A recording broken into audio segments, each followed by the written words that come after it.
Hello guys, welcome back to my channel. So guys, आज मैं आपके लिए लेके आया हूँ कोरियन ड्रामा स्वीट ब्लड के 4th एपिसोड के एक्सप्लेनेशन। अगर आपने इससे पहले के एपिसोड नहीं देखे तो आप उन्हें हमारे चैनल पे जाके देख सकते हैं, और साथ ही मैं उन वीडियो के लिंक नीचे डिस्क्रिप्शन में भी दे दूंगा, तो आप उन्हें भी चेकआउट कर सकते हैं। और मैं आपको रैंडम सीन हटाकर मेन स्टोरी के हिसाब से एक्सप्लेन करूंगा। तो अब तक की स्टोरी ये थी कि चीहू ब्लड कैंप के अंदर उस नर्स का खून पीने ही वाला होता है कि तभी वहाँ पे वही स्नैक शॉप वाला लड़का आ जाता है, जिसे देख के चीहू वहीं पे रुक जाता है। फिर सीन शिफ्ट होकर हमें युनसू के ऊपर दिखाया जाता है, जहाँ पे वो सोच रही थी कि आखिरकार चीहू को पता कैसे चला कि वो स्वीट बर्ड वाला इंसान हमारे ही स्कूल में है, और क्या इसे मेरे डैड ने बुलाया है। इसलिए वो अपने डैड के साथी को फोन करके उससे पूछती है कि क्या चीहू को उसके डैड ने यहाँ पे बुलाया है। युनसू फोन पे बात ही कर रही थी तो उसे लगने लगता है कि कोई उसका पीछा कर रहा है। वो फोन डिस्कनेक्ट करके वो जैसे ही पीछे मुड़ती है तो देखती है कि वहाँ पे मोरू था। फिर हमें नेक्स्ट सीन में दिखाया जाता है कि यहाँ पे चीहू उसी स्नैक शॉप वाले लड़के के साथ फाइट कर रहा था, और यहाँ पे वो फाइट करते करते एक दूसरे से बात भी कर रहे थे, जहाँ पे हमें पता चलता है कि असल में ये वो स्नैक शॉप वाला लड़का इंसान नहीं बल्कि एक वेयरवुल्फ था,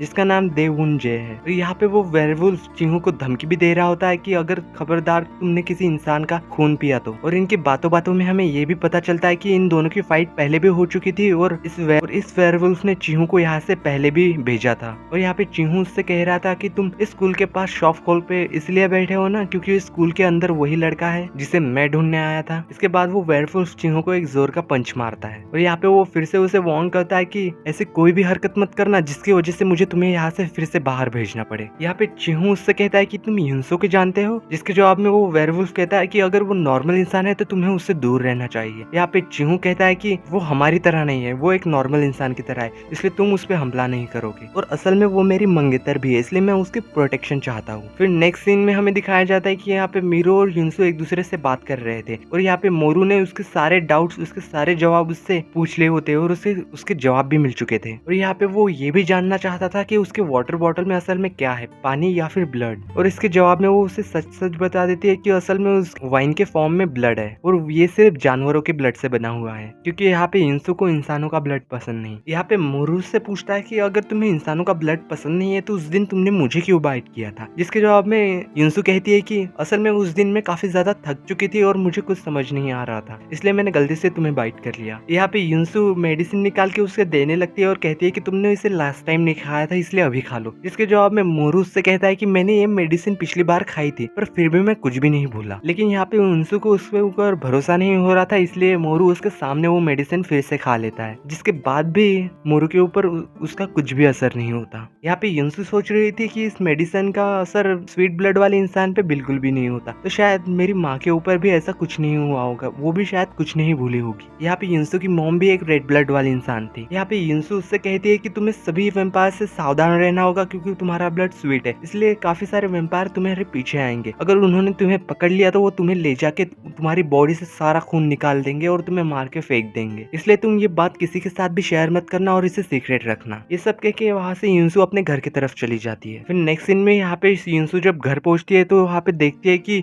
वहाँ पे चीहू पहले से ही मौजूद था, जिसे देखने के बाद वो उससे कहते हैं कि तुम यहाँ से चले जाओ, और उसे वहाँ से बाहर निकालने की कोशिश करती है। पर यहाँ पे चीहू उससे कहता है कि वो उसके साथ पहले जैसा रहना चाहता है। इसके बाद चीहू उसके डैड को कॉल लगाती है और उनसे कहती है कि वो चीहू के साथ नहीं रहना चाहती। उसके डैड उससे कहती है कि असल में तुम्हें चीहू के साथ रिलेशनशिप में नहीं रहना है बल्कि एक दोस्त की तरह रहना है। युनसो यहाँ पे उसके डैड से बात ही कर रही होती है कि यहाँ पे चीहू उससे कहता है कि वो जानता है कि असल में स्वीट ब्लड वाला इंसान मोरू ही है। ये सब सुनने के बाद युनसो फोन डिस्कनेक्ट कर देती है, और यहाँ पे चीहू उससे कहता है कि तुम ऐसी वैम्पायर तो नहीं हो जो किसी का भी खून पी ले। पर यहाँ पे युनसो उसके बात का कोई भी जवाब नहीं दे पाती, इसलिए वो अपने कमरे में जाके बेड पे लेट जाती है, और वो सोच रही थी कि वो उसकी बातों का जवाब क्यों नहीं दे पाई। और यहाँ पे वो काफी ज्यादा चिंता में होती है मोरू की वजह से। फिर नेक्स्ट मॉर्निंग हमें युनसो को ब्रेकफास्ट करते हुए दिखाया जाता है, जहाँ पे उनकी मेड उनके लिए ब्रेकफास्ट बना रही थी। तभी वहाँ पे चीहू भी आ जाता है, और यहाँ पे उसकी मेड खुश थी कि इतने बड़े घर में अब युनसो अकेले नहीं है बल्कि उसके साथ एक फ्रेंड भी है। यहाँ पे बातों बातों में चीहू उसे बताता है कि